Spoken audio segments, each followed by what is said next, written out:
couldn't wait anymore. I just wanted to talk to you guys. Apparently, I need to fix my lighting a little bit. It's kind of messed up. We'll get to that right after this. We're going to be talking about overtrading, answering any questions you guys might have. So let's just get to it. Oh, wait, I need this hand to hit this.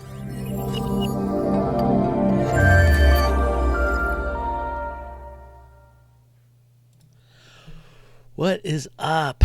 All right, let me first fix this lighting issue. Do not like crap lighting. There we go. A little bit better. Let's make it even better. Boom. Oh, yeah. Yeah, there we go. All right. So what is up, everybody? How are you doing? It is the weekend, Friday night. Pretty much the weekend, right? Can't trade until Monday, so yeah, it's the weekend. How's everybody doing? Let me know in the chat. If you guys have any questions throughout the live stream, feel free to leave those in the chat. Thomas, Kevin, Coco, welcome. How are y'all doing? I can see that you guys are having a fancy over there. So yeah, DD in the house. I feel like, you know, the ISW guys will get that one that are here, especially you, DD. TND in the house. Dope. Yeah. Got ADT in the house. Will I say it like that? Alrighty. Let me I guess the first thing we'll do, we'll just kind of go over a trade that kind of happened in the afternoon that really was on paper. You know, I can show you that it was on paper. As you can see, it was on the different account. But yeah, it popped up on the scanner with a lot of volume. I guess it was somebody just covering their position from, I don't know what from, but I mean, because as you can see after that, there really just was no volume. This thing kind of was consolidating, and I kind of had the feeling that when she tried to go high a day, if she tried to go high a day, we were going to try to add right at high of day, looking for a double top. And if she went high a day, we were going to look to smash it. And then whatever the high of this was, we were going to risk off of. So that's what we did. And it actually worked out really good. We actually covered pretty much at the low when it came back down. Really didn't want to get below 50. And as you can see, it never did. The heck was that? Sounded like a gunshot.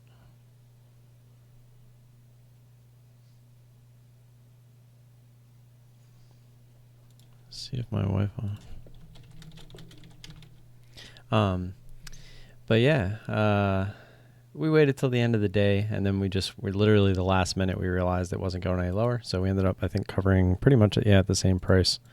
But we knew this wasn't a big mover, even as you can see on this huge move. So we actually started with 150 shares here, hit it for 150 again, and then smashed it for 300, and then we just took 300 and 300. So that actually ended up being a pretty comfortable trade. I felt like I never felt like it was out of control as it was kind of consolidating like this and wanting to go high of day. We had a plan the whole time. You know, this was our plan. And if she wanted to do this and then go, did you guys hear that? Hey, Kenobi, Sir Kenobi, what's up? It doesn't sound like it was in the house, but it definitely wasn't fireworks.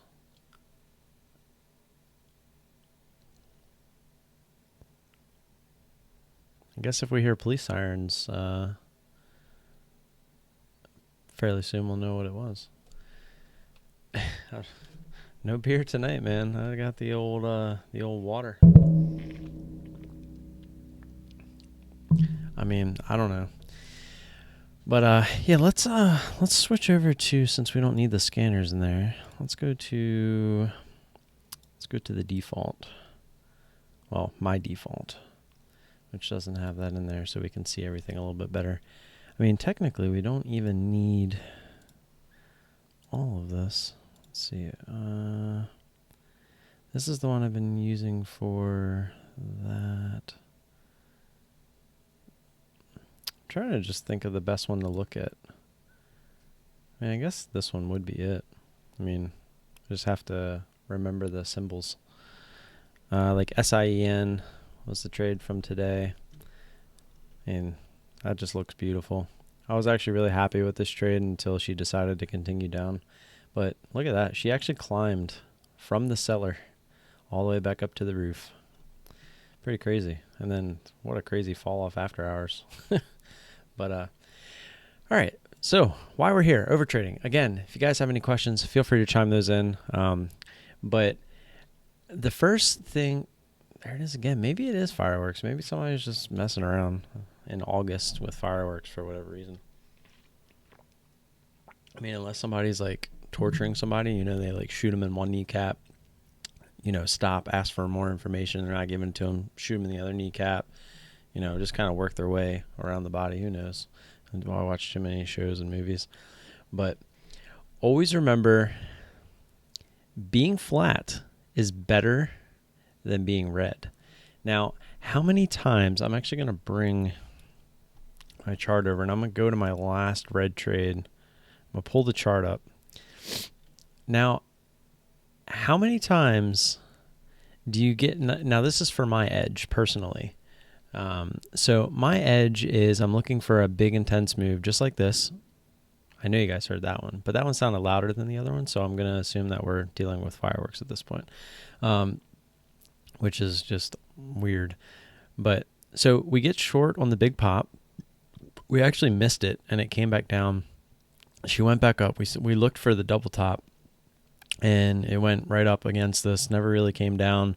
And when we realized that she was going to go up, we got out. So we exited our position here. Where in the past, you know, I would have probably like just took off some risk. I would have took like half my position or something and then added it back, you know, looking for it to finally come over. And you get these grinders like this. And so you take half off, add it back, and then you end up covering half, add it back. So like you're just killing yourself. Well, the best thing you can do when you get in a trade like this is exactly what I did. You know, we cut the trade. We waited for possible confirmation, like which was a double top. It felt, I mean, this was almost the exact same trade. We felt like it was a double top. It wasn't. We came up, we added to it. Still, because it was really extended at this point. We're looking for this thing to come back down towards VWAP, and we kind of got it. We actually made some money back here. And we were actually pretty much even on the trade if we would have took it all here, but we still had I think we had it was 100, we took 100, we took 50, so we had 50 shares left. And then we took 50 back here, and then we added 100 again here. We took off 100 here, we added 100, added 200, took off 200, took off 100, and then we ended up covering out, and we actually added back because it felt like she was just, I don't know what we were thinking at this point. We were just trying to be stupid with it. But this is not, after this first fail, how many times do you hear that if you're wrong, you're either right or you're wrong, right? I was wrong, so I cut my loss just like I was supposed to. So why did I get back into the trade? It makes zero sense. This second trade is not something I would typically trade. It's not like, if I would have never taken this first trade, there is no way I would ever pull this chart up when it's here and say, okay, that's my edge. I'm looking to get in, you know, short here. You know, I'm just looking for, you know, the VWAP extension play kind of thing. That's not my edge. My edge is to get in on these big moves up, you know, on the first part of the move. And honestly, I missed it. I missed my actual edge, which would have been on these candles. And then, you know, it comes all the way down to VWAP here. That's my move. Instead, I tried to play the double top, which isn't really my edge. And it bit me. I was wrong. And then she just grinded the rest of the day. But because I made this first trade, I sort of revenge traded it, and which led to me over trading. I mean, look at all these tickets. And for what reason? It could have just been done and over with. I was wrong once and just move on, right? There's probably better options out there. So what I'm getting at is being flat is better than being red. So if I would have just been flat after this first trade, I wouldn't have added all this extra red onto the trade. So, and in reality, I got rewarded here, but then I gave it all back up in here. So plus some. I was even. I ended up down, what was it, 70 some dollars? Yeah, $76. So I could have been even on that flat, but instead I ended up down $76. And in most cases, if you go back and find my red trades, you'll notice a pattern. Of course, I don't have it on this one. So I think this one was actually just a nice legit, if I remember correctly, where I did the exact same thing. I added, it consolidated, didn't come down to where I wanted, and she went to go high a day, so we covered out, which is what you're supposed to do. KPTI, we all know what happened with that one. I still don't understand why the chart's not in there. I could have swore I put that in there. VLRX. This was actually a decent one because look at what we did. We followed the plan. This is just in reverse of a short. This is why I don't take longs. But we got long, we added one last time. We sold into the pop. We got, we were doing pretty well, and we set our risk that we knew if she was going to go below this line, she was probably going to continue down. So we exited our position. That's what you're supposed to do. So that was actually a good trade. I wouldn't really consider that overtrading. Excuse me. Yeah, it's definitely fireworks. Now, I remember this one. Does this chart look familiar? Right? So we had a big move up, but it wasn't like a really intense move. It was on a lot of volume. But look at these candles. They're kind of like they're almost like stair steppers, right? We did get a quick move here, which is probably why I got in, because it was a nice, decent extension. But once she tried to come down and she came back up and failed, we probably should have just cut on this on this candle right here. And then once we realized she came down and she wasn't getting below that 24 whole dollar area again, that's where we definitely should have cut. But we got greedy. We let it grind up against us. We added, took those shares off in case we had to recycle. Comes back up. We're looking for the double top, which it kind of did. We took those shares off, and we just kept doing that over and over again, trying to bring our average up and recycle our shares, which isn't a bad way to trade if you can do it correctly. But as you can see, we just on this drop, we probably should have got out for a minimal loss. But we were willing to overtrade and be greedy to try to turn this into a green trade. We let it go against us. We tried to add off of because we at this point we said, okay, we're going to add as close to where our stop would be, and then if it hits that stop, we stop out. It's just you add more shares in case she wants to come down. But if she hits your stop, you're only risking a few cents on those added shares, so it's not a big deal. And we got stopped out, so we ended up with a bigger loss of $91, when if we would have just cut it to begin with, it probably would have been like a $15, $20, even $30 loser versus the bigger loser. So again, that's where all this overtrading comes into play. You got to remember, sometimes if it's not your edge and not your setup, being flat is better than being red. And when you go back and if you keep track of all your trades, you start to realize a pattern. Especially when you start trading the same setup over and over again, you'll start to realize where within those setups you're making your mistakes. And this was definitely like my biggest problem was once I didn't cut that first trade, realizing I was wrong, I would just overtrade it. And this is what you get. You get these grinders, and you can't beat a grinder, because the whole point of it being called a grinder is that it never gives you the chance to get out green. So the punishment will continue until morale improves. That's very true as well. Let's look at another one. I don't think this was one of them. I think this was just I was going to say, I think this was actually a good trade. Kind of. We missed our ad, it looks like. If we were going to add, she came up, kind of consolidated, kind of did a fake out breakout, and she did a fake out breakout again.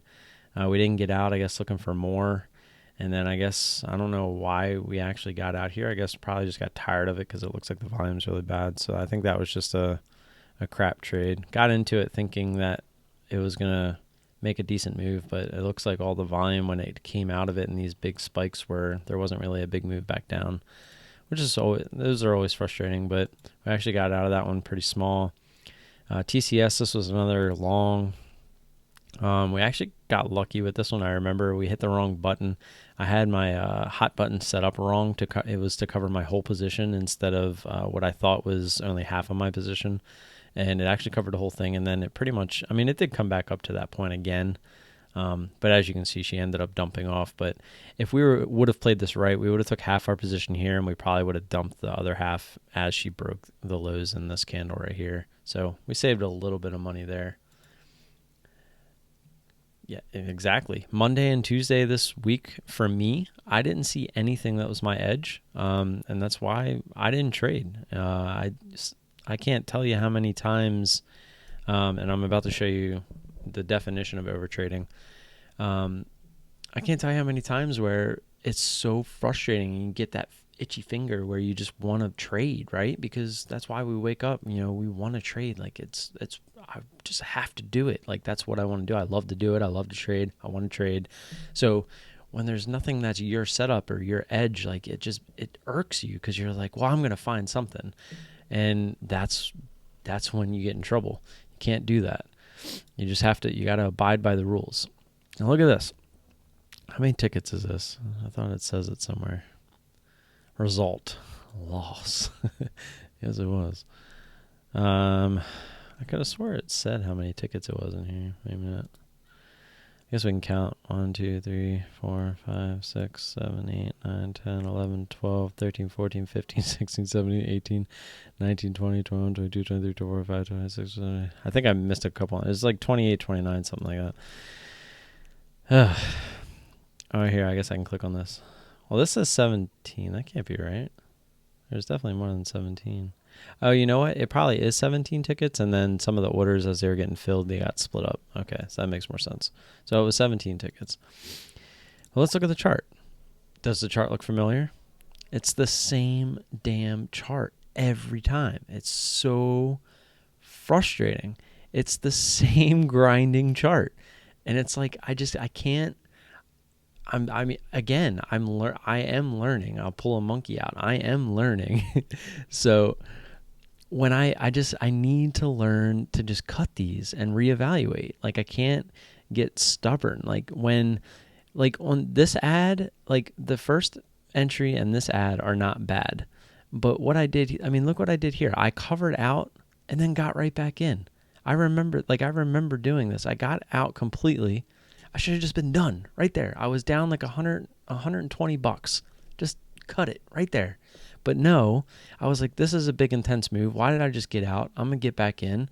I'll have I'll be top ticked on it and we'll be good to go. Well, I was right for about, I think it was like 20, 30 seconds. And then she popped right back up and she never came back down, and so what did I do? I covered out again. So in this trade, I had the right idea. If I was wrong, I was covering. I wasn't reducing, I was covering. But then I was just like, okay, now she's ready to drop. So I would get back in. And then this time I was like, oh, look, she tried. She's definitely going to do it. And then she didn't. So at least I was smart enough. She broke high a day. I got out again. But look what I did. I got right back in. Like, what? This is revenge / overtrading. This is the definition, and it's the same chart. Like, again, if I would have never took this first trade, none of these other trades happened, because the only reason I'm taking these trades is because I want my money back. Here, let me pull up I have the perfect one for this. That's how I feel. I'm like, hey, I'm going to war. I'm getting my money back. And it never works. It never works. And if it works, you're GDT. You're a luck box. So that's just how it is. But, yeah, very frustrating. So I feel like that's as far back as I want to go for the trades, because I wanted to go to MTSI. Well, here's another one. I don't have the chart for this one. ACHC, it looked exactly the same. I think I wasn't posting charts in my journal at this time. Yeah. But all of these are the same thing. They were all the same thing. Here, let me just real quick. The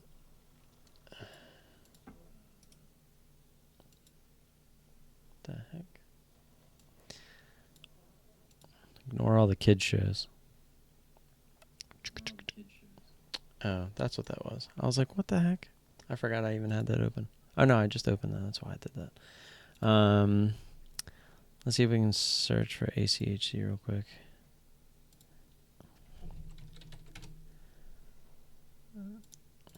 I just want to show you the chart. So again, what do you see here? I mean, this isn't like a grinder, but it's pretty much the same thing where you get the big move, she consolidates. I should have been cutting this right here, but instead I let it go. I added, and she ends up coming back down. Probably should have cut most of the shares in here, didn't. Let it go high of day. Should have been adding up here if I was still playing this, but why did I not add? Let it come back down, realized that it wasn't going lower than this, and covered out half of my position.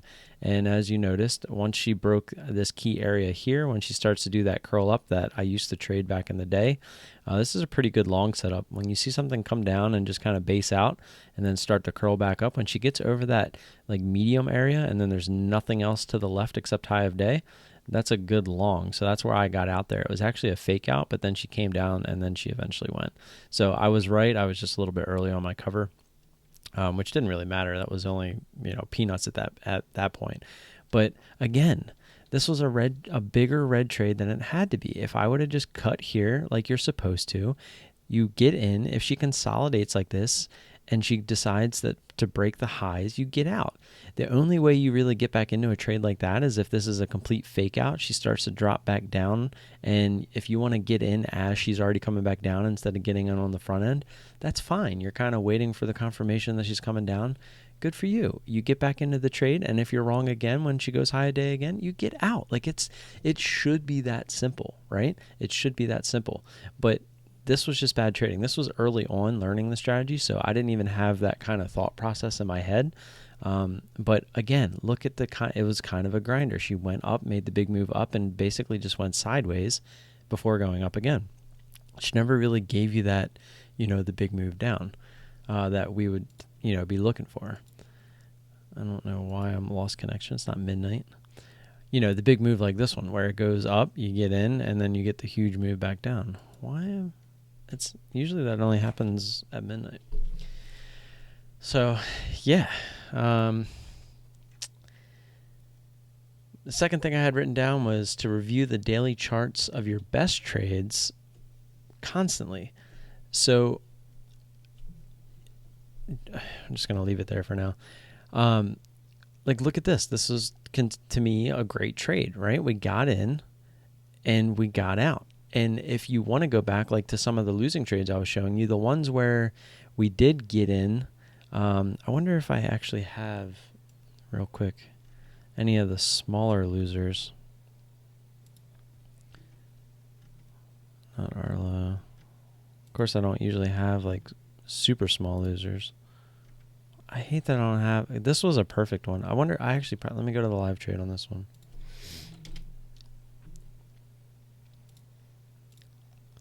What was it? CHGG.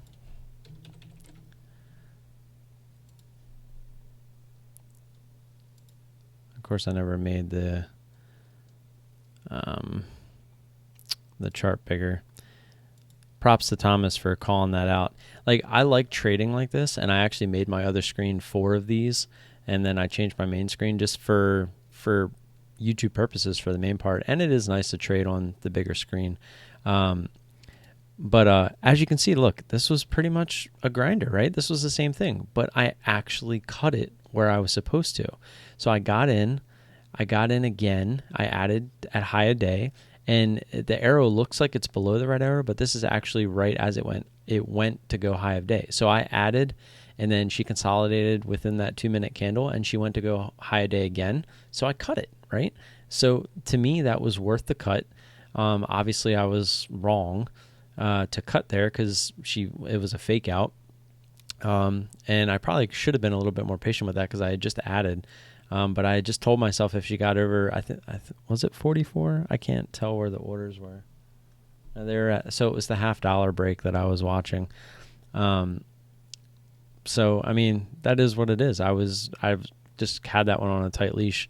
Unfortunately, I was wrong on that one to get out. But again, that's in hindsight, right? If she went high a day and just kept going up and grinding in a little bit more aggressive way, it would have looked genius, right? But that's how those should look. It should have your entry, and then you should see that consolidation. If she goes high a day, you get out. Like it's that simple. That's the risk management behind my strategy. It's not just add, unless it's all in like one move, like you saw today in SIEN. Like, look at this. The reason you're adding into a move like this is because it's the intense move we're looking for, and it's all at once.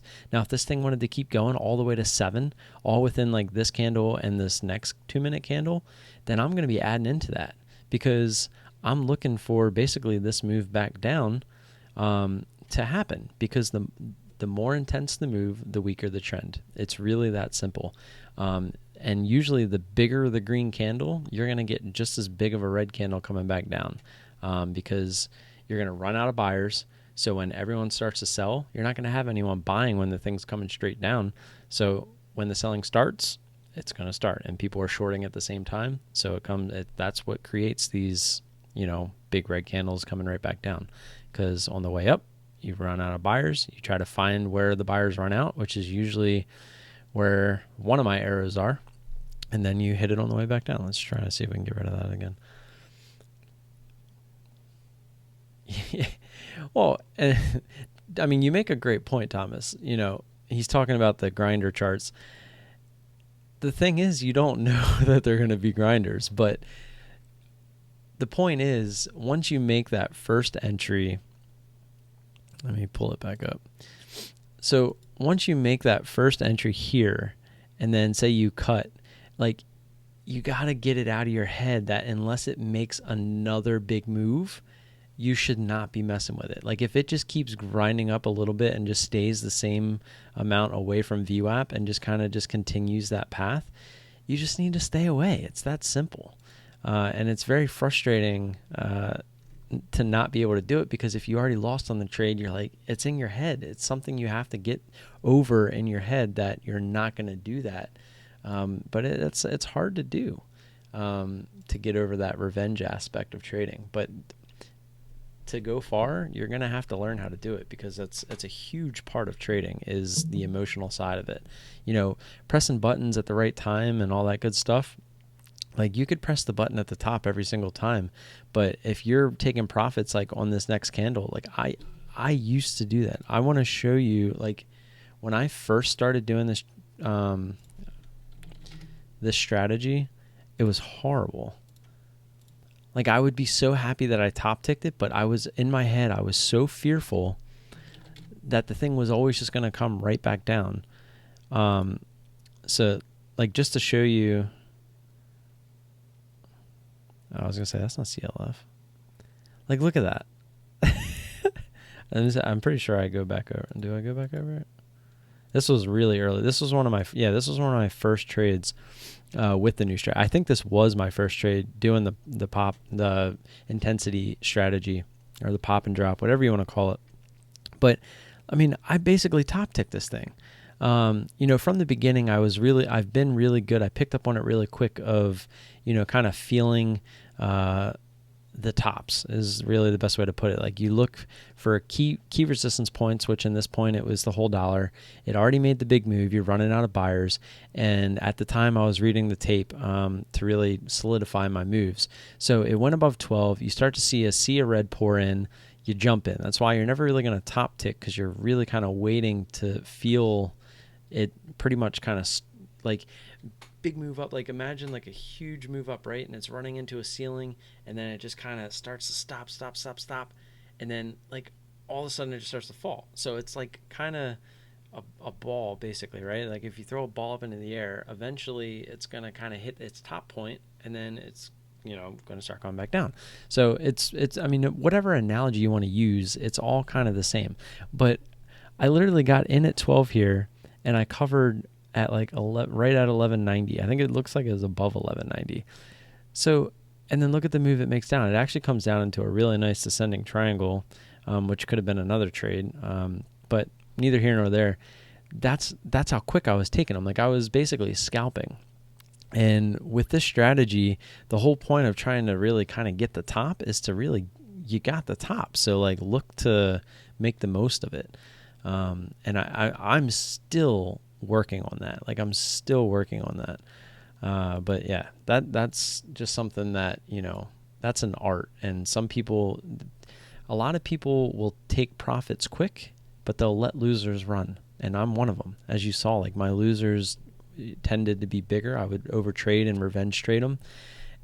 But my winners, I would tend to take too quick. Like I used to, if you ever look back at my old trades, even from like a month ago, you would see two arrows just like this, and you would almost always see a green arrow like right here somewhere, because I would always take half of my position off, right below my average, just to reduce my risk. But the problem with that is if I was in a winning trade, I was limiting my profits at the same time. What's the point of really taking on the risk like this by, adding up here and then taking it off immediately, the half shares, when you probably, like if you found the top, then you're almost throwing money away by just taking half your shares right at your average. I mean, of course, there's always going to be times where you do that and then it pops and goes high a day from your average, so you look like a genius for taking half your shares and then you cover the other half as it goes high a day.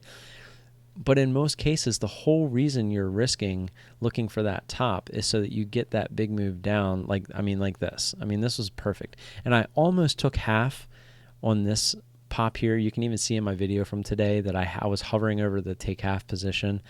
And I don't know. It was right. It was a huge move down. It hit VWAP, and it was the whole $1.06. And when she got under 6 and then she popped right back over, I was like, nah, I'm not letting this thing pop, because it was a big move. It's going to rubber band and, go right back to high a day. And I was wrong. So if I would have took 50 shares here off of the 100 I had left, it would have been nice, because I could have let 50 run towards high a day. It would have just been less of a winner. But it wouldn't have taken that much off of my win, because, my average is up in here. So even if I would have been risking off of my average up in this area here, what's the big deal? I could have let 50 shares run almost a whole point, right? Because this got down below 5. I mean, if I would have put, like a 20, 30 cent trailing stop on this thing, it would have went all the way down there and probably would have got, if I wasn't paying attention to it, would have got knocked out somewhere in here. I probably would have covered when I saw a big spike like this. But, neither here nor there. Again, the professionals are able to hold their winners. That's the key, is to learn to hold your winners. People take profits early. They let losers run. That's the emotional, it's just how it works. It's how we're wired. And unfortunately, until you can overcome that, and I feel like I'm finally starting to, as you can see in my charts, and just by seeing the first green arrow come underneath my entry, I can't tell you. I mean, you saw that CLF trade. It was basically, I top ticked it and I got out right here. It was like, look at this huge move. Look how far away we are from VWAP, and I took it way up here. So it's like, you really got to, hone in on that. All right. So the next thing I had was, and I was actually just talking to Kevin Avery today about this, set a daily max loss. So with this strategy, it can be hard to have like a hard stop daily max loss, because like I said, say, this was 100 shares, this was 100 shares. If she would have kept going to 675, and I remember saying in the video, we would have added 200 shares there. So if we bring out the calculator, 400 shares at, say, our average would have been somewhere, we'll just say 650. I guess I should pull this over here so you guys can see it. Times 650. So 2,600. I'm doing the math wrong on that. Or, yeah, okay, I was doing that. I'm doing dollar amount, or, yeah, equity amount. But I should be doing 400 times, so 650, and if the price is 675, it would be 25 cents. So we'd be down $100. So if you have your max loss at $100, right? Or say it's at $75, like if you're, down in a smaller range. So if your max loss is at $75, but yet you're in a trade where your max loss is going to come and go all in one intense move, you can't just get out because it's your max loss. It's really hard to explain, but like if it were to make this move, right, and go up to 675, hypothetically, and consolidate there, like if it went all the way up to 675 and then consolidated at 675 and decided to go high of day, then obviously you have to cut your loss, right? And it's going to be more than your max loss. But the odds are, if you're only trading these A+ setups like this one, where it's making such an intense move, it's going to have some kind of a pullback. And then if it wants to consolidate and go higher, it will. So the odds are, like, say this is 675 and say you had another red arrow here, like down here. So like 100, let's actually get into this a little bit. So let's say we had, I don't know how big this is going to be. Okay. That's not big enough. So let's say we had our first entry down here. I don't like the highlighter. Let's do, there we go. Our first entry is here for 100 shares. Get another entry here, and then 200 shares here. So 100, 100, 200. So we'll do 1, 1, 2, right? That's the strategy. Now, say on the way up here, you take this final ad, she gets this pullback to right here, and she consolidates. I mean, the odds are, if you see that she's consolidating over the course of like 5 minutes, you should probably be taking some shares off anyway to reduce your risk. So the odds of you being at your max loss, even if she decides to curl up and continue to high of day where you would cut, you should be out enough shares to where you should be under your max loss. But unfortunately, you're going to hit it sometimes. Now, if you remember, I said max daily loss, not max loss per trade. Those can be two different things, or they can be the same thing, one in the same. So what's up, Bran? How you doing, man? Welcome. If you have any questions, let me know. I feel like there haven't really been any questions, so hopefully what I'm talking about has been good enough so far. So if this curls up and you cut, it's 112. Let me finish my thought process real quick, and I'll answer you there, Thomas. So by having a max daily loss, the whole point behind that is if you have a bad trade and you didn't see something right, it's probably best that you don't trade more, right? Because you might just add to it. You might revenge trade, you might overtrade, which is the whole reason we're talking about this today. But what I'm getting at is if you hit this like this and it comes down, consolidates, the odds are, if you've been doing this strategy for a while, you're going to end up taking, some of your shares here, which we can make those blue for a cover. And then as she's curling back up, you probably cover the rest out as she goes high of day. So, but if she continues, then you have a green trade, right? But the whole point of this is this, if you have $75 as your max loss, which say triggered right here, like let's say on the way up your $75 hit here, and if you stuck by the rule that you had to cut and you covered right here, how many times are you going to see this same chart where you don't have an add up here because you covered because it hit your max loss? She tops out and then makes this huge move down and you're pissed off, right? How many times do you think people do that because they have like a max dollar ingrained in their head, when in reality, this is the setup you're looking for to begin with? So there was one thing that I remember reading, I think it was on Twitter by, I want to say it was by Stan Glusman from 7 Points. And it was one of the best things I ever heard. And it really kind of changed my way of thinking, that when you really think, like when you're getting scared and you think it's time to either cover your position if you're short or sell your position if you're long, the odds are that's when you should be adding to your position.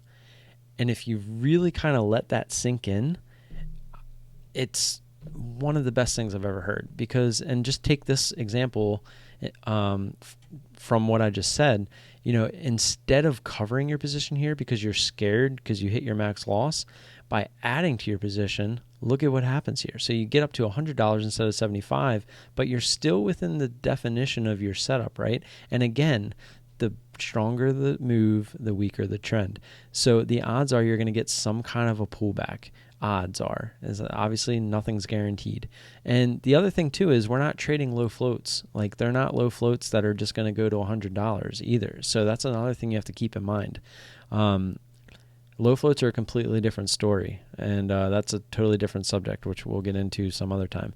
But the odds are you're going to get some kind of a pullback, and say it comes to here where it did, and again, if it doesn't continue down and it does curl up, that's where you just this is where the what ifs of your strategy always come into play. But the odds of you not getting below your $75 max loss on a big move like this, if you sized in correctly, it's just one of them things where the odds are in your favor that it's going to at least come back down and give you the opportunity to, after it consolidates, get out at your max loss. Like if you just held your shares this whole time, and then because even if you did this, this line would actually move down a little bit because you added, like if you added those shares up here, the 200 shares, your line probably moves down to like here because your average moved up. So when this comes back down, when she's coming back up, your $75 loss, or I'm sorry, it's actually a little bit higher because you're actually gaining money. I'm sorry, I don't know why. I am a little bit tired. Brand says, I day trade as well, and if I think I don't get my profit a day or even a week later, I will hold it till I do. That is one of the worst things that you can do. Well, let me follow up. What type of stocks are you trading? Are you trading like Apple and, AMD and those types of stocks, or are you trading like these $1 to $5 like shit stocks? Thomas, to answer your question while Brandon answers that, the reason it's 112 is basically an average game. So if you hit for one here, we'll say we'll say $6. We'll do this for our own sake of math. But say you hit it at $6, and then say you hit it at 620. Your average is now at 610, right? So if you were to hit it for another 100 shares at 630, you're now not cutting that in half again, right? You're only 1/3ing it, I guess. So your average is actually going to move up 6 to 610, or to 620, so 610. So if you add, it would actually be at 640. Yeah, sorry. So ignore that. We'll say this is at 640. But if it's only 100 shares at 640, it's 100 into 200 shares. So you're only going to go to 620 instead of 630, right? So your line's going to go here instead of up in here. Whereas if you hit it for 200, now your average is up in here. And the idea is the higher it goes up on that same move, the weaker it's getting, the higher it goes. So if you're adding more shares, which is bringing your average up even more, it's putting the odds, and you're adding more shares to where the closer to the top is. So it's basically your way of scaling in, and also bringing your average up. Because if you just keep adding 100 shares, you're only going to kind of stair step your way up. And if it keeps going, like say up to 7, your average is still going to be down here below 650 somewhere. Whereas if you keep 1, 1, 2, 4, 8, like if you get to that point, but if you're only playing big intense moves like this, the odds of you getting to the 8 is pretty rare. I mean, I've seen it happen with B every once in a while. But like say you even get to the 4, your average is then going to be up towards like 675, 680, right? So then when it drops, not only do you have all those shares, but now you have it at a much higher average, and that's how you make the money. And the problem that me and Kevin Avery will tell you is we tend to kind of top tick these with our entry positions. So we're not getting, the shares that we're kind of allotting for the trade to really make the bigger money, because it's just how it works sometimes. Whereas if we would have essentially taken like a starter here and then hit it here and then hit it for the 2 here, our average is going to be somewhere in like this area. So when it makes this big drop, if we cover in the same area, we now have 400 shares instead of 200 shares, right? So that's kind of how that works. If that hopefully explains the 112. It's basically a martingale system in a way, I guess you could say, but it's obviously with what you would consider your edge, which is the high intense move, which is what the scanners are for, which you obviously know that by now. Growth stocks that call earnings and drop a whole lot. That's what I buy. I also do a little research. I've made 13% back on my portfolio this week. Congratulations, first off. Right now, one of my biggest holdings I am day trading is Cornerstone Building Brands. I got each share at 410. You know, GDT was actually just talking about this. He was talking about stocks like AMD. Let's pull up the daily on these. You know, a lot of these stocks, when the SPY or just the market in general kind of took a dip, you know, he was talking in this area, if he had a ton of extra money laying around, he would have been buying all these stocks. And he was completely right. I mean, AMD, I'm trying to think of some of the other ones that really kind of go along with it. Was Facebook one of them? Yeah, Facebook was another one. He trades these, so he could probably just list them off. What are some of the other ones? NVIDIA, I think, was another one. Yeah, that one kind of, the dip down and kind of came back up. But there's just a ton of them where, you know, if you're kind of a swing trader, a lot of them dip down with the market there, and they were definitely great buys. He rolls through some of them stocks. I never traded those, but when he was with TradeNet, I know that he traded these a lot, so that's why he can kind of roll them off. I'll tell you one. When I first started trading, this is MRTX. I started trading in August of last year, and I remember telling my buddy, back when I was only trading like under $10 stocks, I remember telling him, it was right in here, or it was over here, because I started trading in August, and this thing was down here in the 30s. I remember saying, like, this was the day where it had all the volume, so it like came up on my trade idea scanners back when I was using that piece of crap, and I just remember looking at it, and I was like, wow, look at the range this thing has. It had a $6 range, and it went through the range in the day like 3 or 4 times. And I'm like, man, Devin, like, is my buddy that I talked to, I was like, we need to be trading stocks with this kind of range. And I didn't even know this was actually a little bit of a low floater at the time either, because at that time I didn't really even, I knew what a low float was, but I wasn't really paying attention to those like intraday. Complete noob. Oh my God. But since then, look at this thing. I was just going to say, I remember looking at it when it was down in the 30s, telling them we should trade it. Well, just imagine taking this for a nice little long position over the course of time. Went all the way up to 112.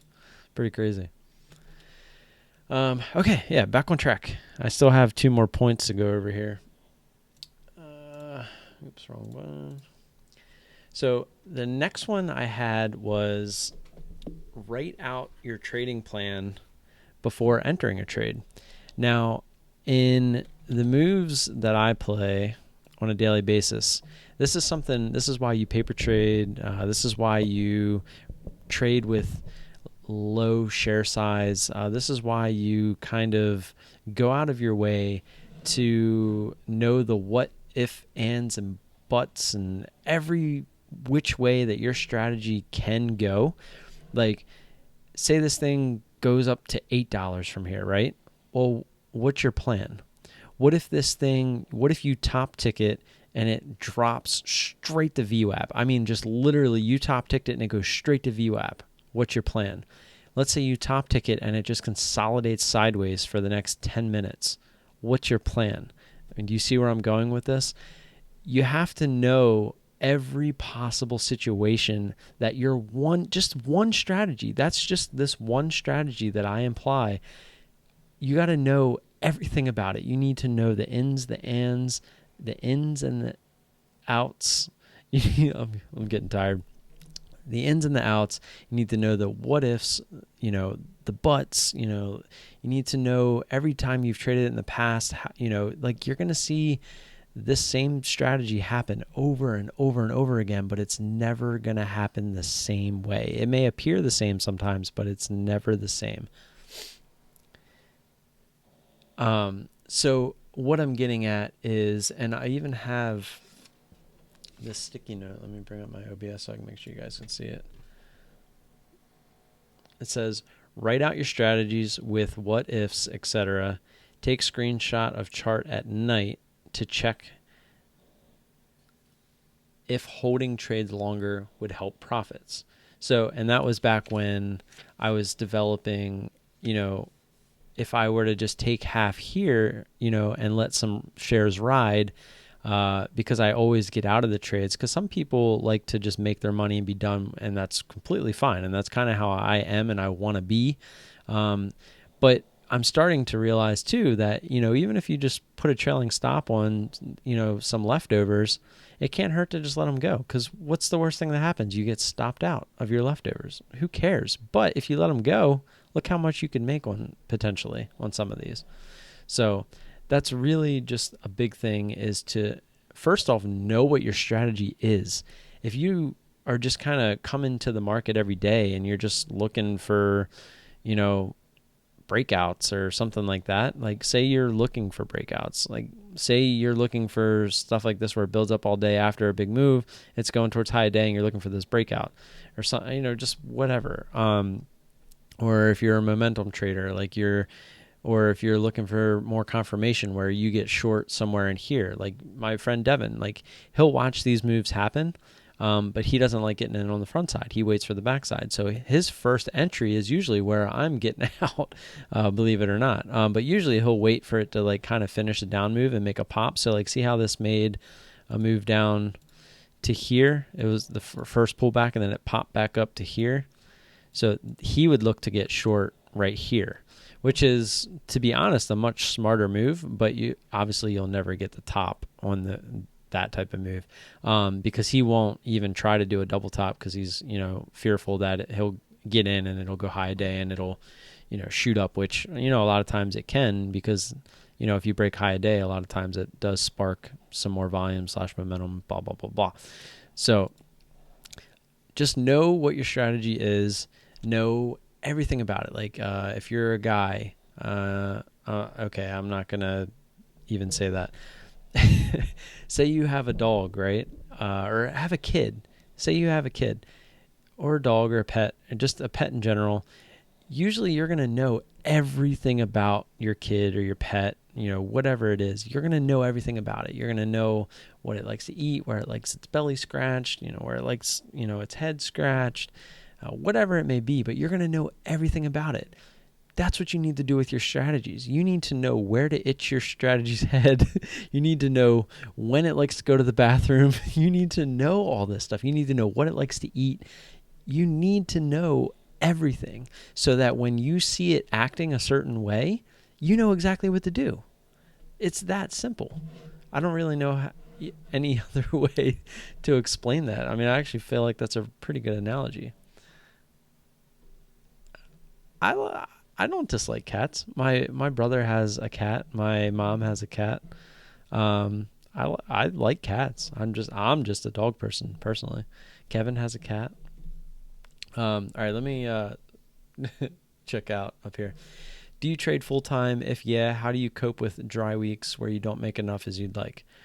No, I do not trade full time. I don't recommend anyone first starting out to trade full time. Trading full time should not happen until you've proven to yourself that you can trade full time. It's really that simple. My full time job is taking care of my kids. I quit my full time job with my local government. I was there for 10 years. Simply because my wife makes more money than me, and my bring home after childcare was like $100. So it really made no sense to me to make an extra $100 a month to let someone else raise my kids when they were really young. But now we're trying to, I'm trying to supplement that income. I do work side gigs, like I umpire Little League games. I do Uber every once in a while, like very rarely now, but I have done that in the past. I used to deliver pizzas on the side while I was with the local government just for extra money. So I've always kind of been like a 2-job kind of person. So it's not, that part's never affected me, but this trading has completely been, I actually took because I had a it was a 403B with my county job, and that's what I started my trading with. I basically took my retirement money from there to start this journey. But to us, it was extra money because then we started funneling all of our extra money into her retirement account. So this was essentially kind of like just money that was laying around and we couldn't add to it. So it wasn't really enough money to just let sit there until I was 50. I think it was 53. I had to wait till, because I started working there when I was 23. So we had to wait till for 30 years. But yeah, so I don't recommend doing it full time until you can actually prove that you can do it full time, become a profitable enough trader to do it full time. So hopefully that answers your question. But how do I cope with dry weeks? Just in general, you just have to realize it's part of the game. I will tell you right now with ISW, since I've started with ISW, we see all the gurus on YouTube, and Kevin's here, so he can attest for it. Some of the big channels, they'll be like, oh, there's no momentum in the markets. There's no volume today, blah, blah, blah, blah, blah. Like you hear the market's real dry, nothing's moving. And if you're in the ISW chat room, there's never a day like that. There's days where I don't trade because I love these super intense moves. But every day there's hangovers off the bear scan watch list. There's moves that are like, that'll only get up to like right here, which are still, intense moves, and they come back down. So I just really like to play the super extended because the odds are in my favor. I'm in account building mode. I don't like to take the chance of getting in when trades down here and having them run really far against me. I like to really kind of let them go and really feel the tops of these things. And to me, it puts the odds in my favor to build my account. So that's where I'm at right now. And in the future, if I'm playing with a little bit of house money and I know that I can get the third and fourth add in, if it does keep going, where I can 1, 1, 2, 4 with no issues, then we can get to that point. But right now, I like to try to do 1, 1, and then 2 as being my max. And it's rare that you see me even get that third ad, because usually on the second ad, I was patient enough to really hit those tops. So that is what it is. And how do I cope with a dry week? I don't really know what a dry week is anymore. ISW is kind of taking those away from me. I'm not trying to promote the scanners, but I will, because they're that awesome. And that's why I'm with that, ever since I joined with ISW, I've been doing great. All the big losers I've had, that was just poor risk management on my part. It had nothing to do with the scanners. I plan on trading till I have enough to go full-time and trade till I have enough money to buy out safe dividends and live my life freely. Brand, that's money. If I could make enough money to where I could reinvest that money and just like live off interest and dividends and stuff like that, that's the life.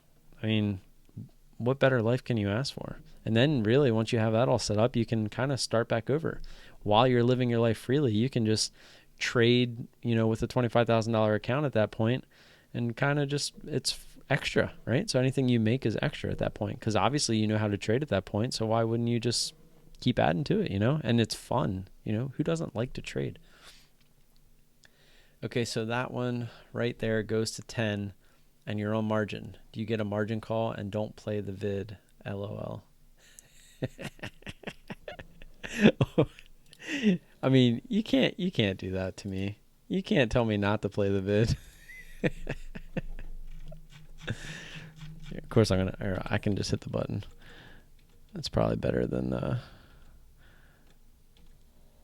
Thomas telling me not to play the vid after he talks about margin calls. Get out of here.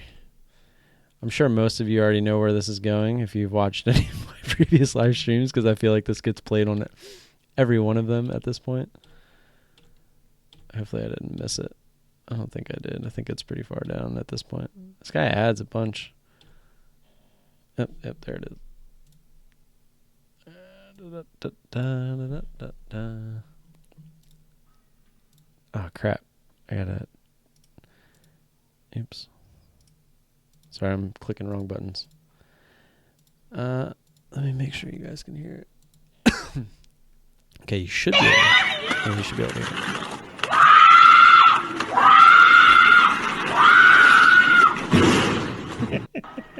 Well, we'll just do one more time.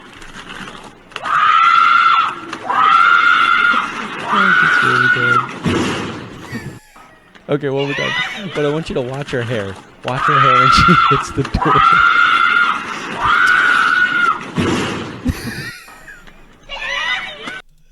Oh, it gets me every time. Thank you, Thomas, for that. I needed that. Okay. So, if this goes straight to 10, again, it's so hard to kind of answer that question because that is a what if. But it's at some point, like if this went from here to here and it went straight over 7 and you got that ad at 7, the thing is with this, I don't see how that can happen again, because this isn't a low floater. We're not putting ourselves in that situation. And you can kind of judge it based off of like, look how much volume it took for it to make a move from 582 to 647.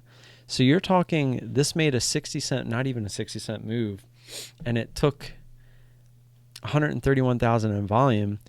So to go to $10, you would need like some crazy amount of volume to just come in out of nowhere and just to be all buying power, right? Or all buying pressure.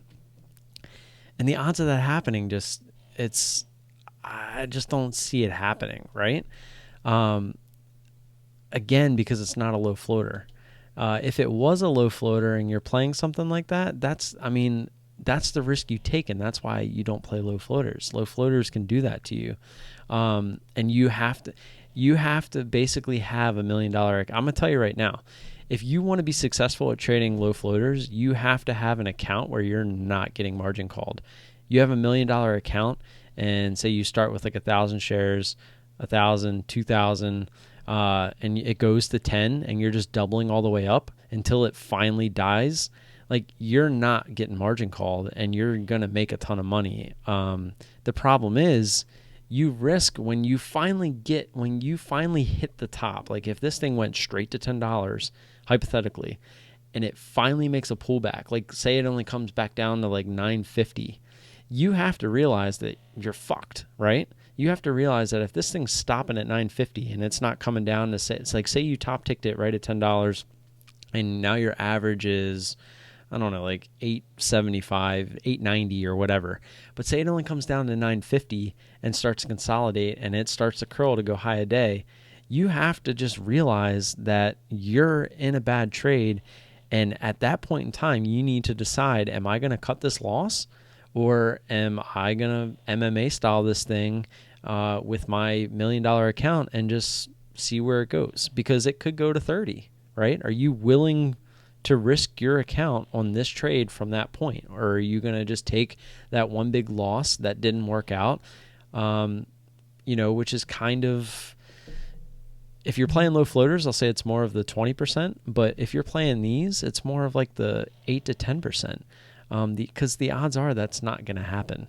So if you can cut your losses, if you can keep your losses even just above like your average winner, like if you only have one loss that's above your average winner and you're winning 9 out of 10 trades, you're a profitable trader, right? So if you can just do that, but if you're doing low floats, it's a different story, because you're just putting yourself in a bad position. So, I mean, my recommendation, just don't trade low floats.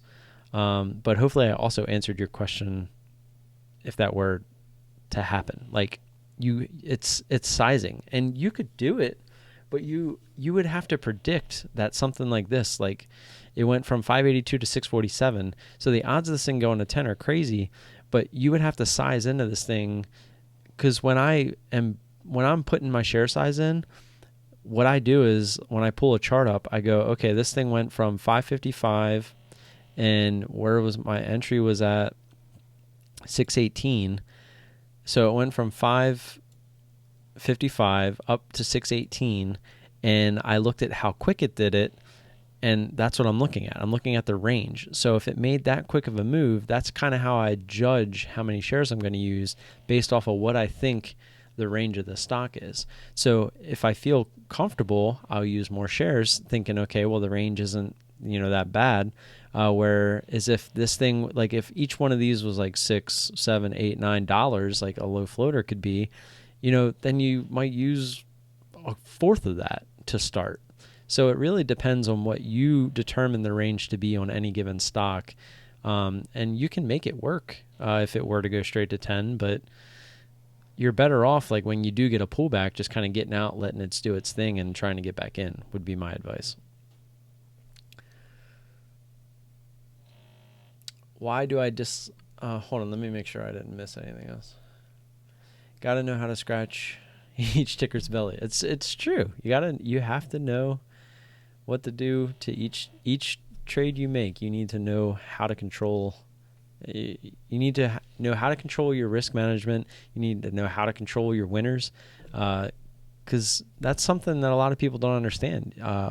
Your winning trades, you might not go back and study your winning trades because they're a winning trade, but sometimes studying your winning trades will make you realize that you're missing a ton of potential on your winning trades that can make your losing trades a lot less painful, because if you win more when you lose, you end up losing less if you win more, if that makes sense. Sugar mama. Yeah, my wife is definitely the sugar mama. She makes good money. She's in the private industry. I was working for the government, so that should be enough information there. So to answer Thai's question, why do I dislike trade ideas? Trade ideas it does what it does. It's a scanner. It finds you the stocks, but the problem is it finds you every stock. So if you have something set that it's making a move, it'll alert you like when it makes like a jump, like here, like down in here. And it'll do it on like every ticker that does it, right? So unless somebody's figured out some crazy proprietary formula that they use with trade ideas to where it only alerts you when it's made a bigger move, which I've never seen. Even like some of the big YouTubers, when they're doing theirs live and stuff like that, it's still showing you everything, because you'll see them, they'll pull up chart after chart after chart, and it's like, well, this thing isn't doing anything, this thing isn't doing it. Like you're pulling up so many charts that aren't doing anything, where if I made a video of every time the scanner goes off where it's above the threshold that we have set, you'll see these types of moves, whether it's up or down, every single time. So ISW is only giving you the stocks that are making the moves. So and that's all I want to look at. Where trade ideas, it's showing you everything. So it's basically a waste of time is what so like, what if I pull up one chart, and by the time I get to this chart, it's already making its down move, because I was going through every chart that goes through, on the scanner, and it's just not how it should be. So, that's really the, just why I don't like trade ideas. I use trade ideas, so I know it's not like I'm not speaking from experience. And then I came to ISW from trade ideas, and I don't even understand. ISW is still fairly new to market. So, but I think once ISW starts to catch on, it'll overtake trade ideas. I think trade ideas was just kind of first to the scene. So it was really what everybody was used to, and it's kind of the name that got thrown out, first. But I think a lot of people, the more and more we can really kind of bring ISW to everyone's attention, they'll start to see how awesome it is. So it's not that I necessarily dislike trade ideas, more so than I just think ISW is superior to trade ideas. So if I have a dry week, I just keep my holdings and stay patient. Yes. I mean, that goes back to the first thing I said when we started this stream, which I just make sure I read it correctly.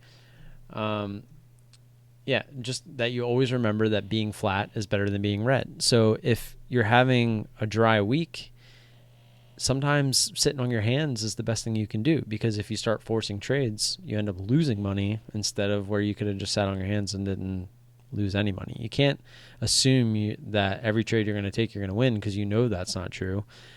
But if you're not taking your A+ setups and waiting for your A+ setups, then you're most likely going to end up losing money. So sometimes just sitting on your hands is the best move.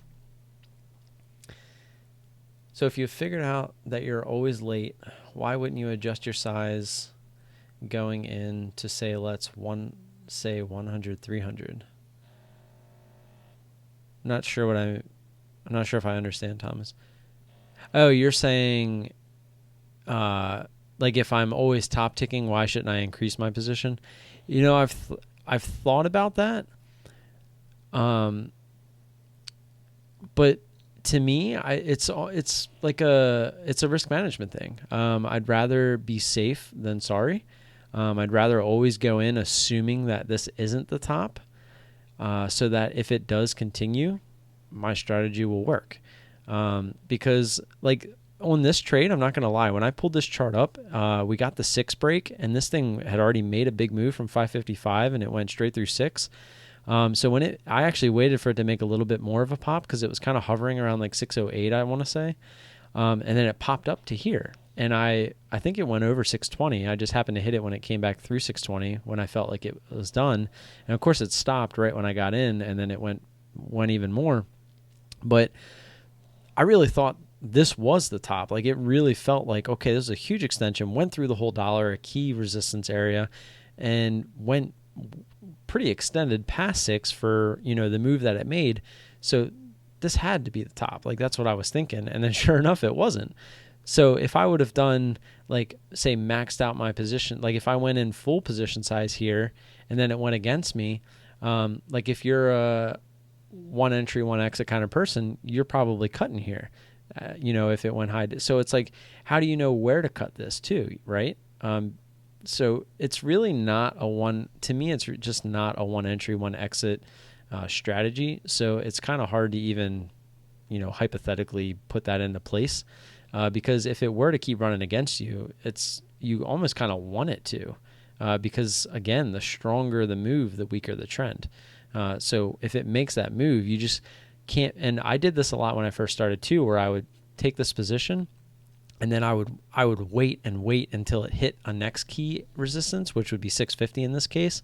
And I would want that 650 to break, knowing that if 650 broke, it would most likely be the top.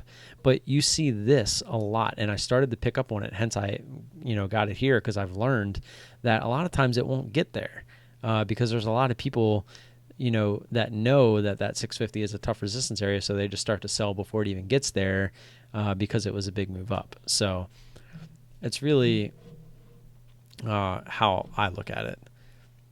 Just to continue, in my opinion, you would either adjust your timing and adjust your number of entries to get your max share size. Yeah, and again, I think it's just a scaling thing, because if I'm using 1,000 shares in the future instead of 100 shares with these trades, I mean, this is a way bigger. I mean, we can just add a 0, so it would have been $420. That's a big difference, right? I'm using 100 shares. If I just add a 0, instead of $40, this is $420. So if you can make, and this comes straight from B, he's my mentor at this point. If you can make $50 a day consistently, you can make $100 consistently. You can make 200. You can make 500. You can make 1,000.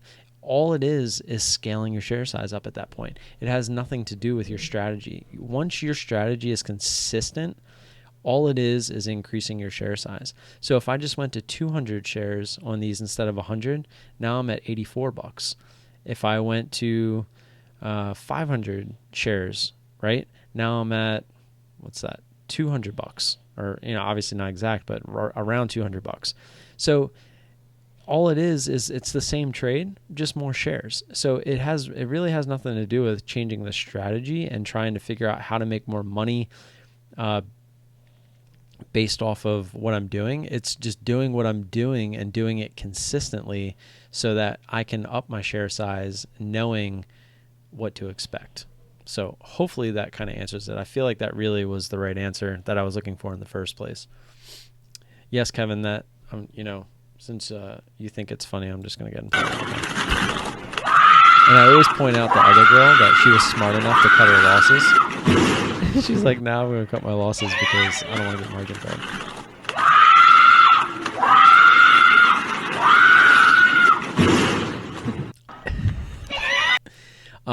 To answer your question, Thomas, earlier about margin calls, I did have a margin call once on my OCX trade back in the day.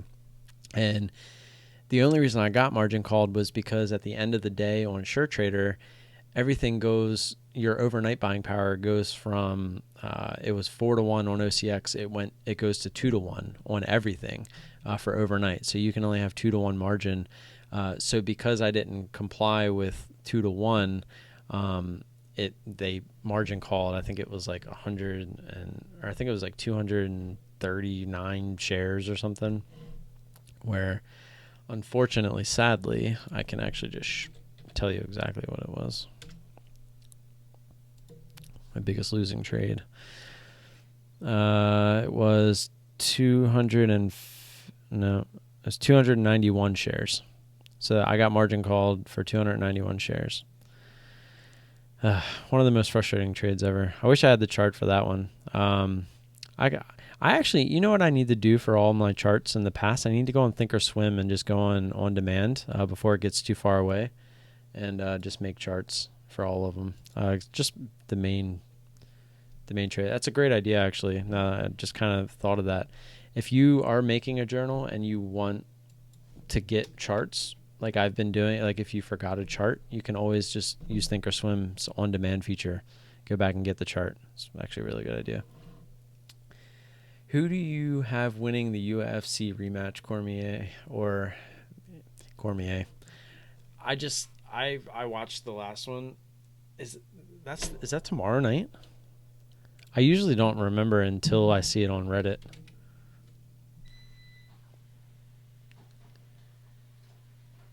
It's fight night. It's August 17th. Okay. So tomorrow is fight night 156. What's their card look like? Nah. Yeah, there's nothing really. The Luke Perry fight will be probably pretty good. They already have the four. Let's see. Oh, that's not even. Oh yeah, there it is. Cormier and Stipe. Stipe. I don't know. I don't see Cormier losing that. He's just a beast. That guy is a beast. But yeah, that's my I agree with Sir Kenobi on that one.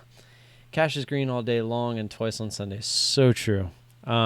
You'll never see me hold positions overnight again. The only reason, the last time I did it, man, that thing cheaped out on me already, was OCX, and that was just a huge mess up.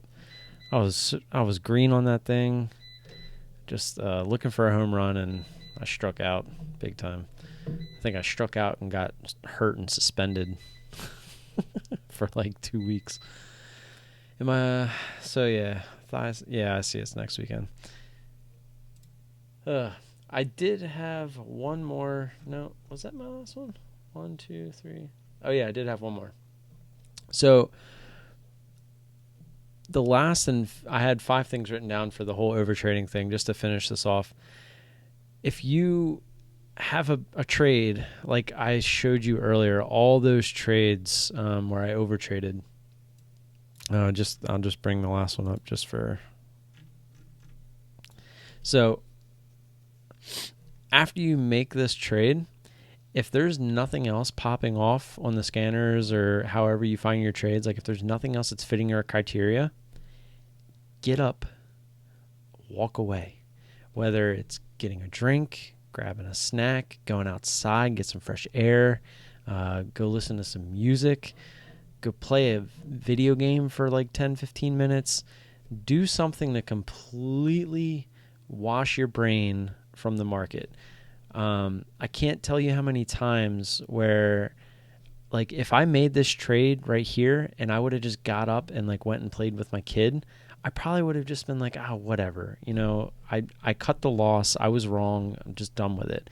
But instead, I'll sit here and I'm like, okay, and that's why it was only like 6 minutes later, 5 minutes later, I'm getting right back into the trade because I'm so focused on this. And I was like, well, I just watched this thing, for the last 10, 15 minutes. I know what it's going to do. Like, I know I'm going to be right this next time. No. What are those famous words? I'm totally brain farting. The famous last words. This time is different, right? This time is different.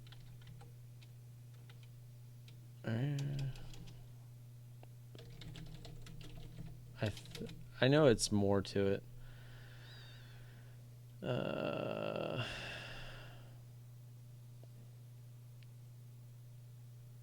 It's like someone says, like, this time is different. It's something like that. You guys probably know. But yeah, that's my last thing, is just get up and walk away. It's really one of the best things you can do. And it'll really save you from making some bad trades, because I can't tell you how many times it probably would have saved me. And sometimes too, like, if you make a great trade and there's nothing else going on, don't think that you're necessarily just playing with house money and you can start taking C and D setups or even B and C setups just because you're on house money at this point. Like, don't give it back, because a lot of people will do that. They'll make a trade, they'll be up like $100, $200, and they'll give it all back because they're trying to just compound it by taking, setups that aren't as good as their A+ setup. So getting up and walking away even after you've made profits for the day is also a good idea. And I do that a lot. Like, after this trade, I got up and went and played with my kids, because, essentially I made my quota for the day, which right now is $50. I made $42 and I was happy. I'm building my account and we're doing well with it. So that was the idea behind, getting up and walking away there. So I'm going to give you guys 8 minutes. We'll do 11:30. If you guys have any questions, feel free to ask them if you're still here. Appreciate you guys for tuning into this. This actually went longer than I thought it would. I only had 5 things written down, but we kind of went off on a couple tangents. Again, thank you guys for tuning in. If you haven't hit the like button, I don't think it really matters on this, but go ahead and hit that. If you're not subscribed, I would assume most of you are subscribed if you're watching me. And we're growing too, guys. As I'm waiting for you guys to see if you want to ask some questions, we're starting to take off on the subscribers a little bit. We're gonna go right from the 300 sub giveaway right to the 400 sub giveaway. We're already at 351, which is kind of crazy too, because I feel like my views on the videos haven't been doing as hot. Like, for a while there, I was getting like 100, 200, like in the first couple days, and now it's kind of slowed down a little bit.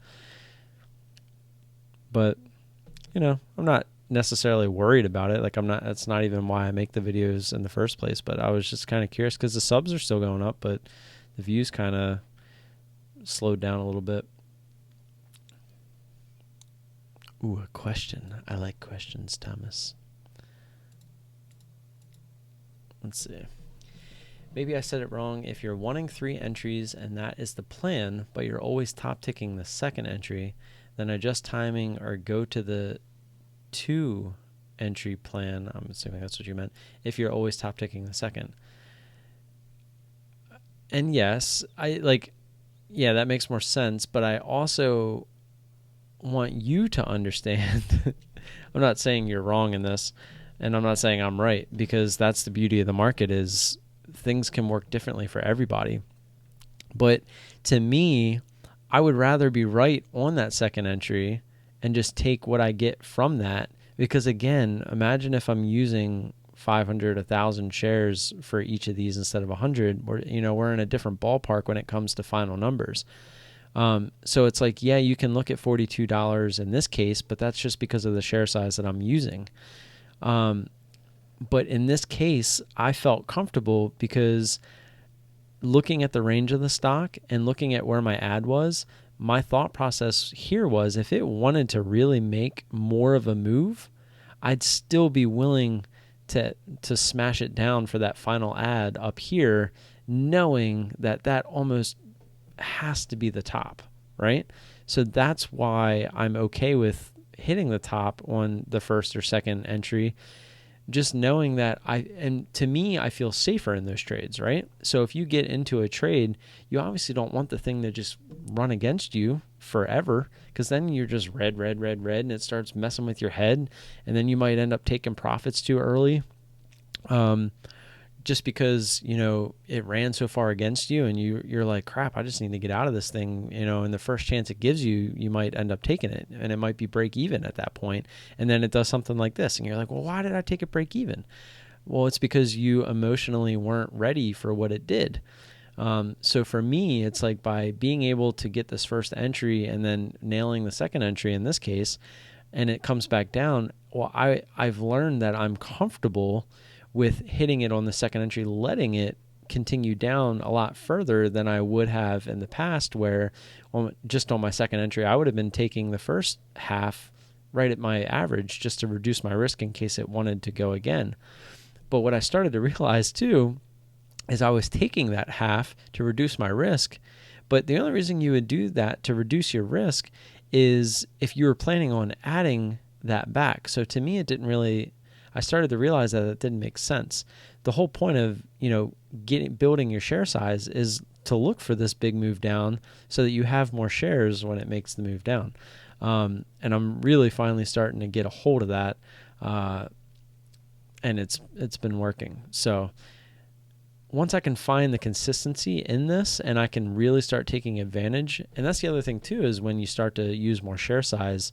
So say 1,000, you take 1,000 here, and then you take 500 here, you still have 500 shares working instead of 50. So that's 500 shares over the course of a whole point is $500. Whereas if you only have 50, you're only making $50. So it's hard to let 50 shares kind of ride versus if you had 500, it's a lot easier to take half up here and see what it wants to do. So no, I love when you throw ideas.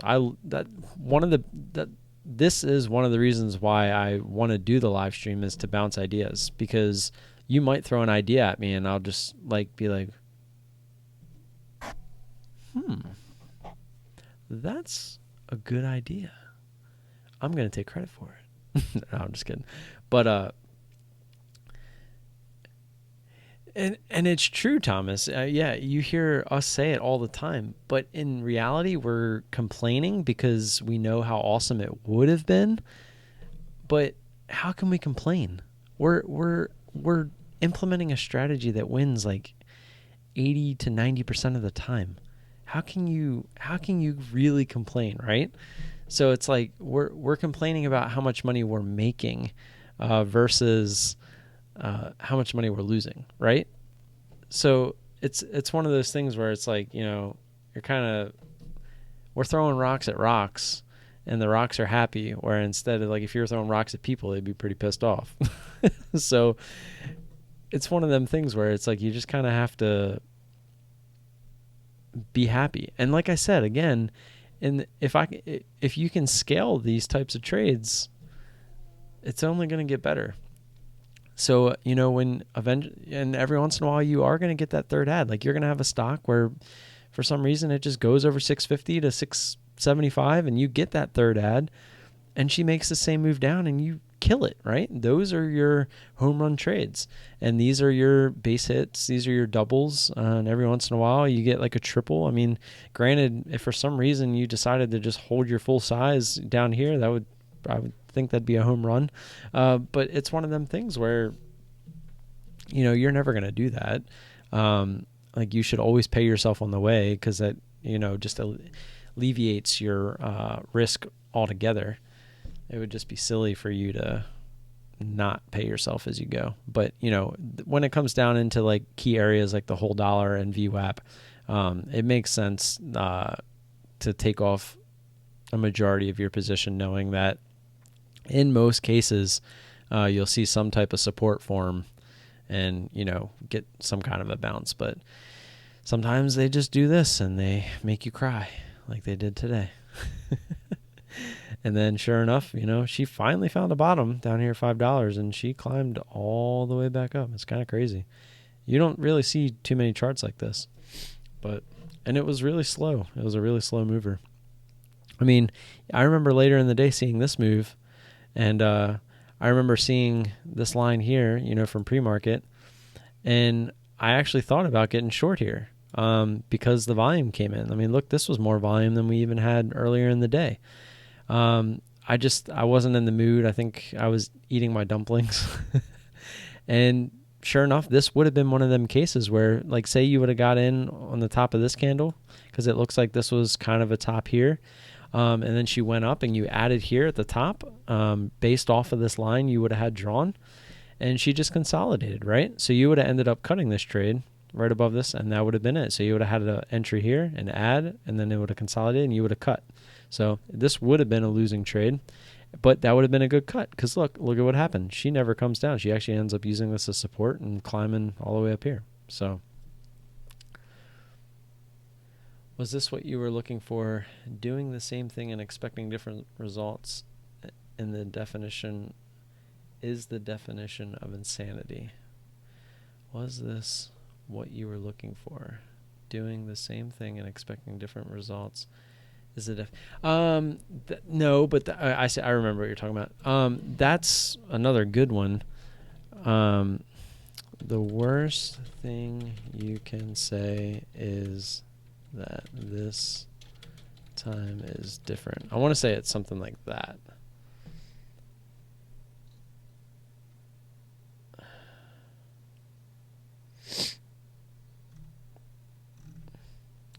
Let's just type trading. This time is different.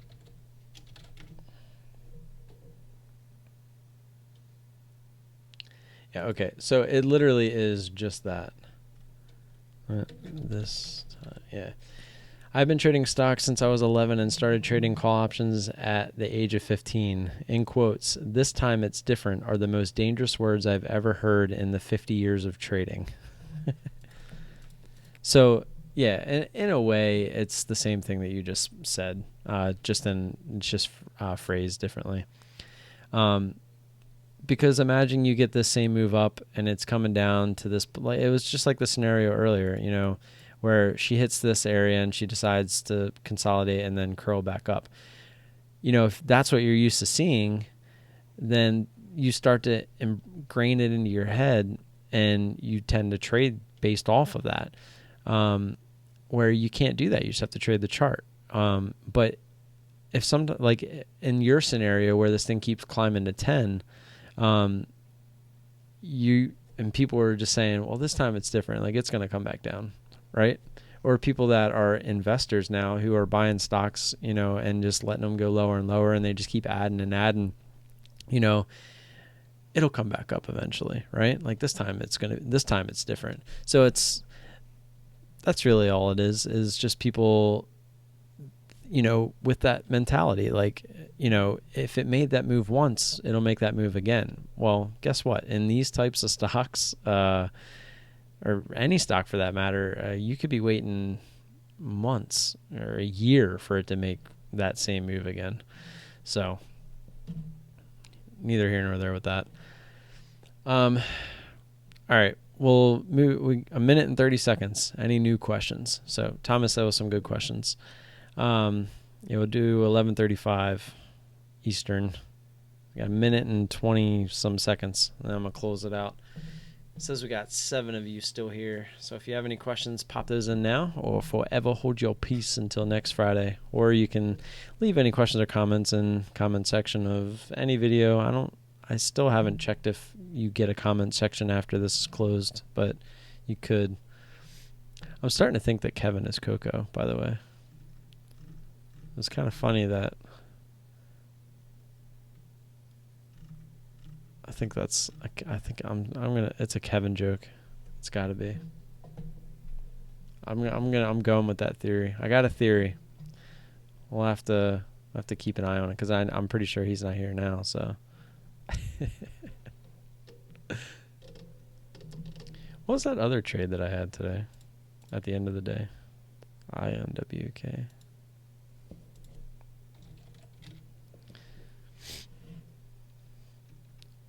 Yeah, this was a typical big move on volume, straight into a double top. That was the theory behind it. Got in just a tad early, thinking she wasn't going to break the 50 area, thinking she would double top because the high here was 450. But she broke through, and I actually tried to add at I had an order at 465, and she didn't get there. She got to 461. So I just let it do its thing. And this one was a little different just because of how much the volume died off. So I really felt like if it tried to go high a day, it wasn't going to do anything crazy, just based off of pure volume. So when it went high a day, I looked to add right at high a day, and then I looked to smash it on the fake out thought process. And we actually ended up pretty much top ticking this thing. I think I added at 65, it went to 67. And sure enough, we made some money on that one. I feel like that would I actually felt really comfortable in this one. And this is, like I said before, this was one where we smashed it. And say the high actually ended up being 471, we still would have risked off of high of day. So our stop would have been 472 in that case. But we're looking for this move to get out on a pullback, hopefully before, it makes that move, if it did. And it actually, you can see this is kind of where it tried to go back up. It got denied, and then it just kind of consolidated there. An Asian ginger too. That would have been interesting. I don't know, just something is kind of fishy about that. And apparently she approached GDT, and now she kind of approached me, but she never really approached Kevin, even though she was talking about Kevin in that thing. Like, what did it say? I was just reading it earlier. I tell GDT trader, me look for rich Asian trader, look like love child Patrick Wieland, Kevin Avery, trade like clay trader, search over, but he turned down. I just really think that it's Kevin. I don't know why, I just do, but who knows? That would the account has 2 subscribers. I don't know. I really don't. But it is kind of fishy. Since you missed your ad, shouldn't you have still cut it at the bottom, at that bottom wick, or at least at the red? Are you saying on this bottom wick? Like where I was green?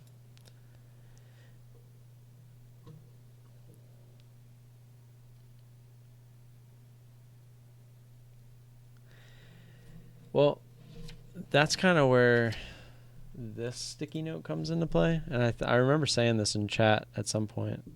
I don't know why it doesn't focus on this. There we go.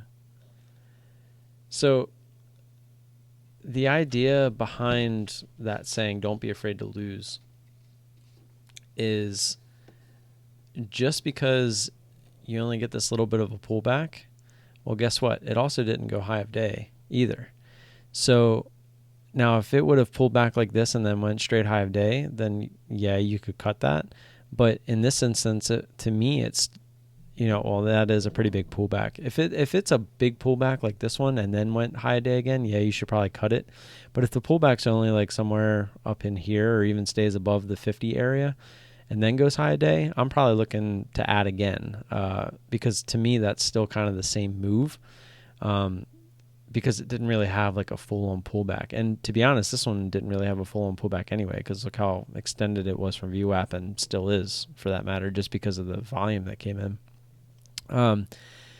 So you really kind of have to trade the chart, because sure, you didn't get out here just for the small green, but how do you know that that's the bottom? Again, you don't. It's all in hindsight at that point, because this sure enough could have started forming a nice descending triangle around this 440 area, and then broke off. Like, you just don't know. But obviously looking at the chart the way it is, you could say, well, why didn't you just get out on this candle?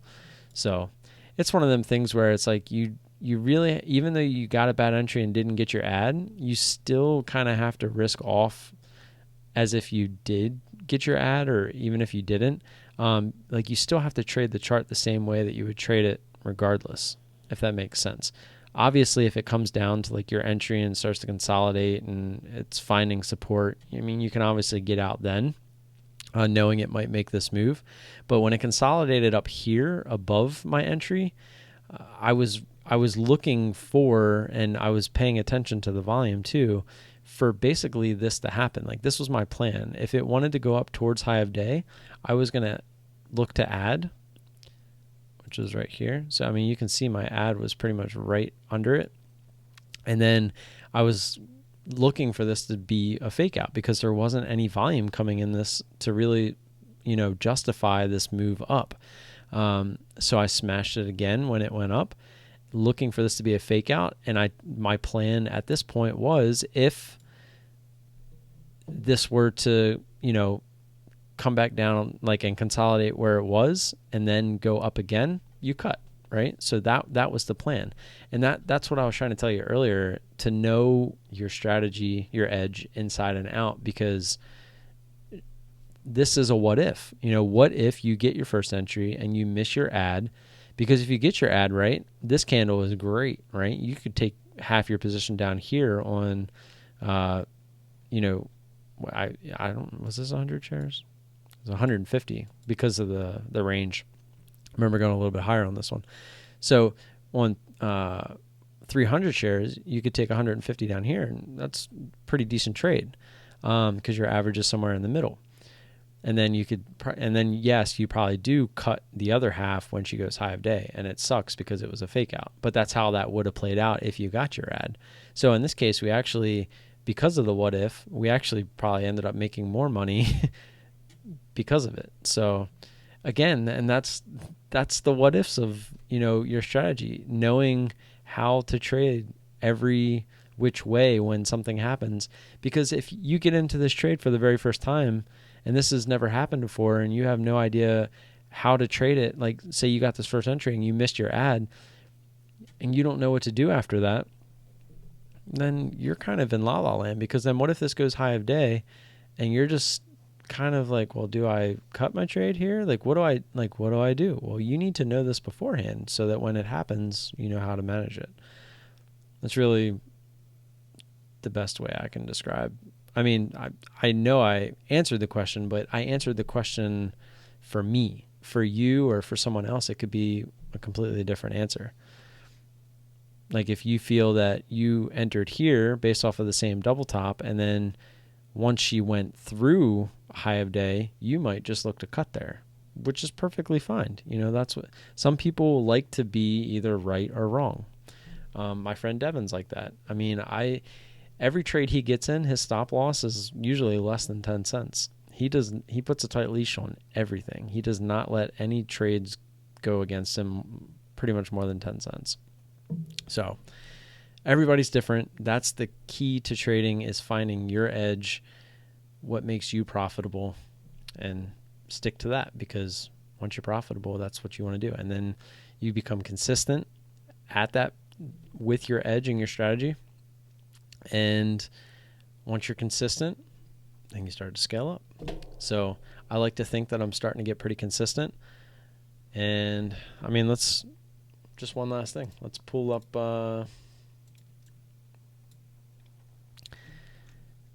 I think it was February. I know it was CLF. That was my first trade. Yeah. So February 8th. So if we go from February 8th to current day, we are right at 90%. We're 87 and 10. So we actually are, since we started the strategy, we're still down after commissions $484. So, but we're actually up $443 before commissions. So That's why commissions suck.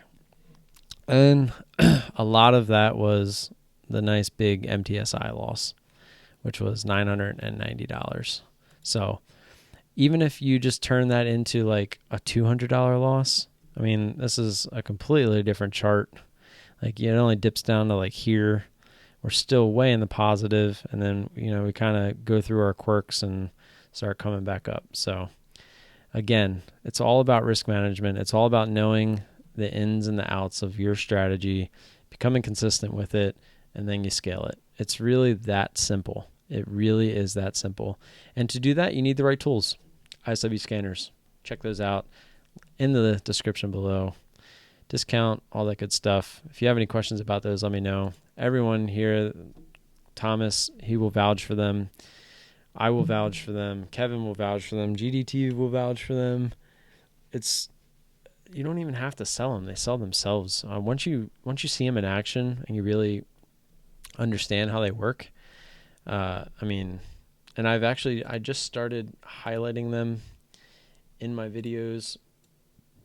So like when you watch one of my videos, like I've been trying to show you, like when I pull a chart up, like what I'm looking for.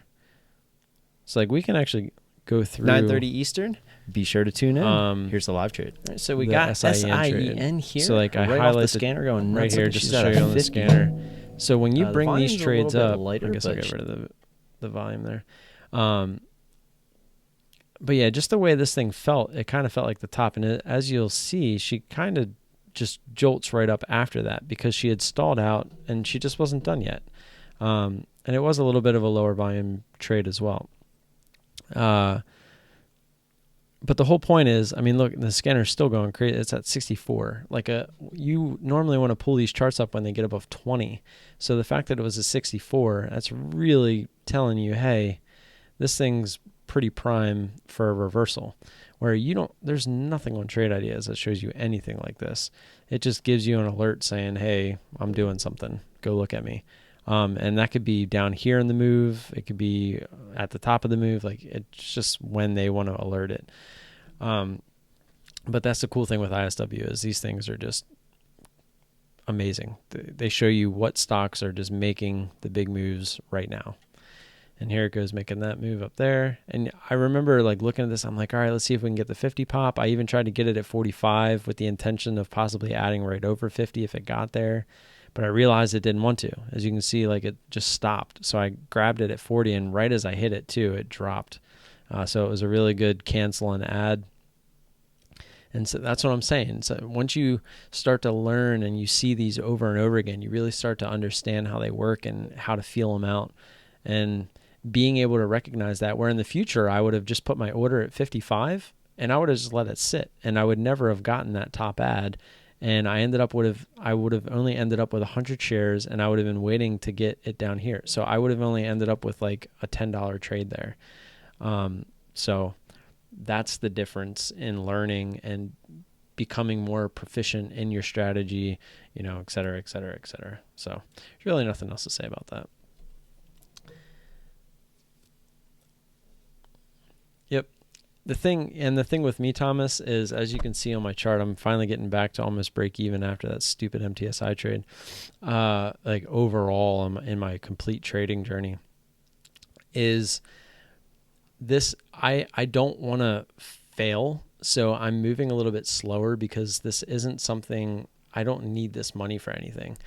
So I don't want to move too fast and have the chance of losing it all. So I'd rather start small, find my edge, become consistent, and then scale. And I think I'm finally getting to the point where I can start scaling. Because I mean, if you just look at all the green. It's ridiculous. I mean, it's like I can sit here and scroll page through page, and it's like pretty much all green. It's like you rarely see red.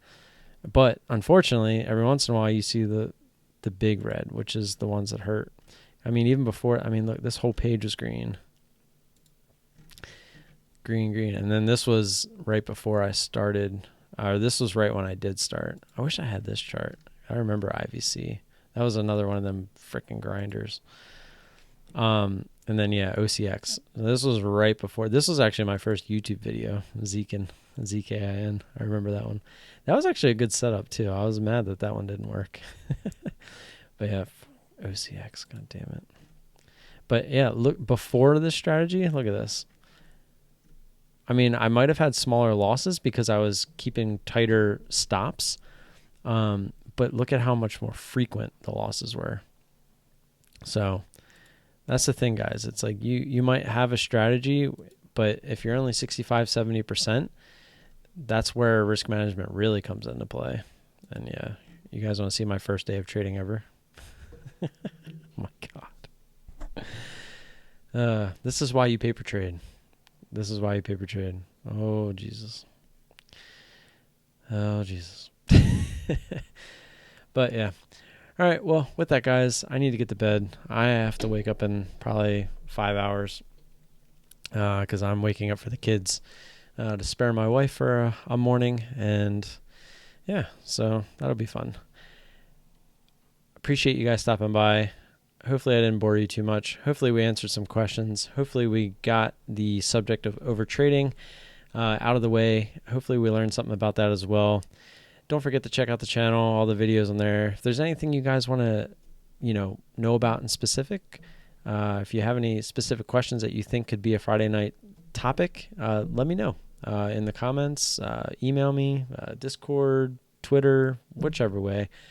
Sir Kenobi, thanks for stopping by. Thomas, as always, I always appreciate your support. I really do. It means the world to me that you guys show up and just come along for the journey, right? We're all on this journey together. There's no better way to succeed than to help each other out, right? We're all in this for the same reason. So it's not a race. It's not a competition. The only competition is against the market, not against, people that want to trade with and beside you. So find those people. I wanted to say harness. I can't even think of the word that I'm trying to embrace them. That's still not the word I was looking for. But yeah, and grow together, guys. That's all there is to it. I'm going to get out of here. I don't have like an outro or anything except for the whole saying bye. And I'm going to go ahead and just say see you on Monday. Have a great weekend. Peace.